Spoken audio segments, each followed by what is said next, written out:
بیٹا سفر کے دوران گم ہو گیا تھا۔ مہینے گزرتے گئے، وقت گزرتا گیا، لیکن اس کے بیٹے کا کچھ پتہ نہ چل سکا، اور آہستہ آہستہ وہ عورت بھی امید ہارنے لگی تھی کہ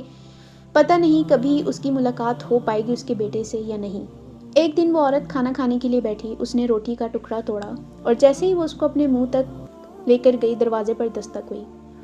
وہاں پر ایک فقیر تھا جس نے کہا کہ کیا مجھے کھانے کے لیے کچھ مل سکتا ہے؟ اب سوچئے، وہ عورت خود تو بہت غریب تھی، اس کے اپنے کھانے کے لیے بس وہ ایک روٹی تھی، لیکن اس عورت کا دل بہت بڑا تھا۔ اس نے وہ روٹی جو ہے اس فقیر کو دے دی، اور نہ صرف وہ بچی ہوئی روٹی بلکہ وہ ٹکڑا بھی جو اس نے اپنے لیے توڑا تھا وہ بھی اس فقیر کو اس نے دے دیا، اور خود وہ سارا دن بھوکی رہی اور بس اس نے صبر کیا۔ اور کچھ دن بعد اس کا بیٹا صحیح سلامت زندہ واپس لوٹ آیا۔ وہ عورت اپنے بیٹے کو دیکھ کر خوشی سے رو پڑی، اور اس کی خوشی کا کچھ عالم نہیں تھا۔ اب بیٹا اپنی کہانی سنانے کے لیے بیٹھا، وہ ساری باتیں، وہ ساری سچویشنز جو اس نے اس ٹائم پیریڈ میں فیس کی جب وہ غائب تھا، وہ ساری سٹوریز وہ اپنے ماں باپ کو سنانے کے لیے بیٹھ گیا، جس میں اس نے ایک سٹوری اپنی ماں کو بتائی۔ کہتا کہ امی، کچھ دن پہلے میں ایک سنسان وادی، ایک جنگل سے گزر رہا تھا، جہاں پر ایک شیر نے مجھ پر حملہ کر دیا۔ وہ مجھے گھسیٹتا ہوا لے کر جا رہا تھا، اور میں آلموسٹ بے ہوش ہونے والا تھا، لیکن پھر اچانک ایک بہت بڑا آدمی سامنے آ گیا جس کا چہرہ اور کپڑے سفید تھے۔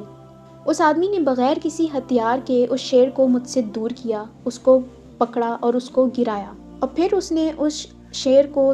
گھور کر بہت غصے سے کہا کہ ایک نوالے کے بدلے ایک نوالا، اور یہ سنتے ہی شیر وہاں سے بھاگ گیا۔